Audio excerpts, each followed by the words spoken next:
ভুবন বলে, তোমার গায়ের তাঁতিরা যেন মদন বড় বোকা।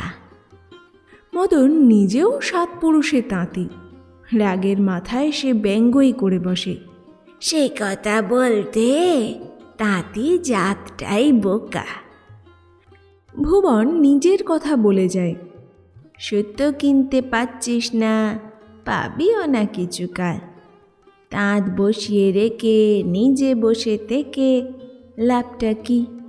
মীর বাবু সুতো দিচ্ছেন, বুনে দে, যা পাস তাই তো লাভ। তা নয়, সুতো না কিনতে দিলে কাপড়ই বুনবে না। এ কি কথা? তোমার কথা নয় বুঝতে পারি, সস্তা কাপড় বুনবেই না তুমি, কিন্তু ওরা